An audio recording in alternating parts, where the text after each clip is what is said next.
Hello, this is Neeraj Kumar Sukla, Assistant Professor, SMSIT, Lucknow. Today we are going to discuss a lecture on multithreading. First of all, I will describe what is multithreading.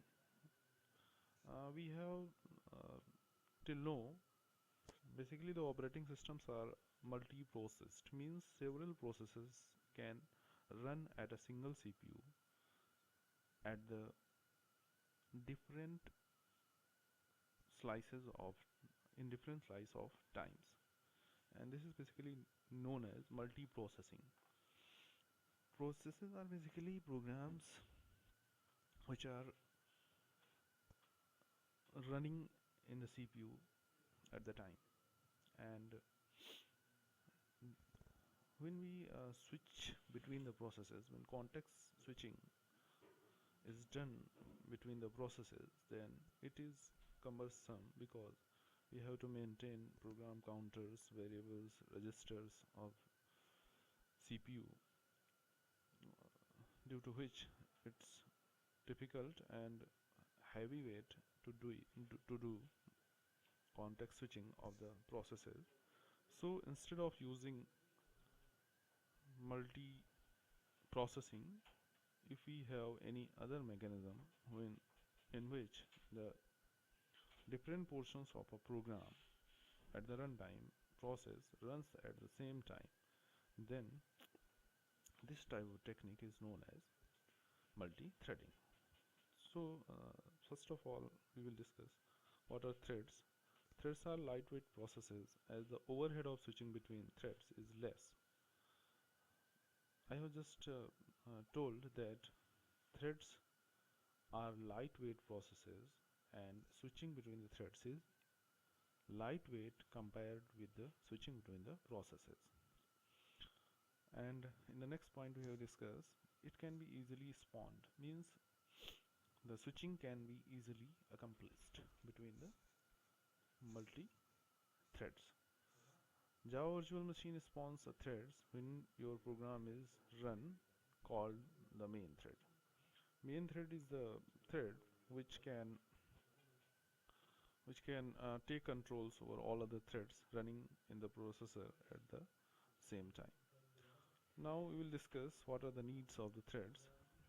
First point is to enhance the parallel processing. Parallel processing means several tasks are performed at the CPU at the same time. Second point is we increase the response of the user. Increase response to the user. I will discuss later why the response to user is important in some scenarios when you use client and servers. Third point is utilize idle time of the CPU. CPU is a resource for a computer, and it is very necessary that this should be utilized fully, because most of the time CPU is idle in our day-to-day work. So enhancing CPU is a machine and it don't need rest at all, and we should utilize is 100% efficiency. It's our prime motto. So the threads are very important because if a process is doing wait for some IO or other activity, then the other portion of the same program can be running, which can be make efficient use of CPU. And the fourth point is the prioritize of your work depending on the priority. Means if we have a process in which we have divided it into 4 parts, then which part will be done at first is important.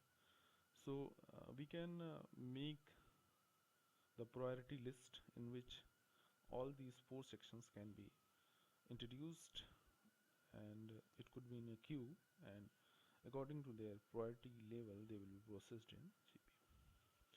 And I will discuss an example in which it is in which we will analyze that the use of multithreading is how enhancing our system performance. This is basically a simple web server, and we all know that web server is a machine which listens the request of all the clients and responds as soon as possible, because in these type of scenarios it is very important. The user are very distant and response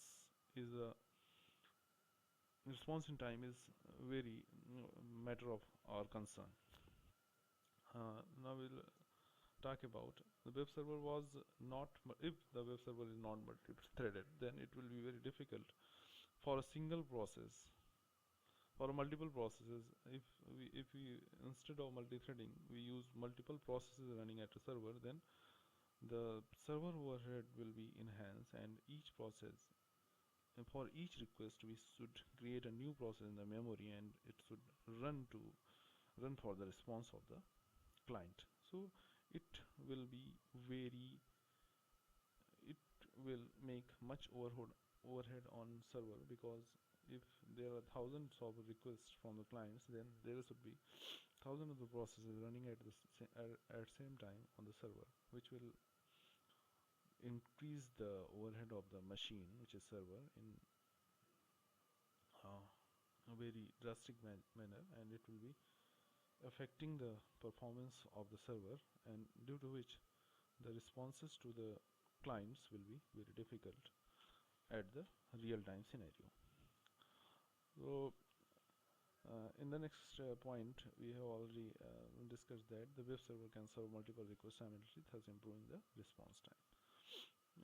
Now we will discuss how we can create threads in Java. Basically, multi-threading can be performed in our code, and the tools to perform multi-threading is basically the languages, the development languages, and Java is one of the languages which can be able to implement multi-threading.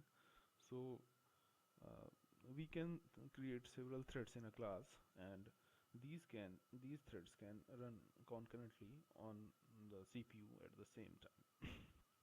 So the creation of the threads can be done in two ways. One is to extending a thread class. Thread class in Java library is available by the JavaSoft developers, and we can extend the thread class in our class to take the functionalities of this the thread class.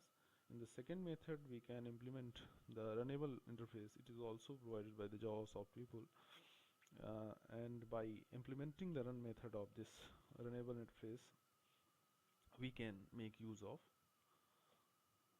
threads. And sometimes we are asked which of the method will be better, to extend a thread or to implement the runnable method. Then we will say, then our answer should be to implement the runnable interface, because we know that the language doesn't support multiple inheritance, and if we extend the thread in our class, if we extend thread class in our class, then we are not able to extend any other class required for the smooth operation of our class. So it will be better to implement runnable interface. Now we see how can we create a thread using runnable interface. In this example, we have created a class named myThread, and it implements a runnable interface. As we can see, it is written class mythreads implement runnable interface, and in this class we have simply overridden a method public void run, and simply we will display a message when this thread will execute. The thread is started. Now we have to make another class named main class, and in this class we will create the object of the mythread class, and as we can see, we have created the object of mythread class. Thread t is equals to new thread, new mythread, and register the object of thread with the thread class. And now we will call the start method of this thread, and this will basically create the thread in its newborn state, and the thread will be ready to execute when the processor is ready to execute this thread.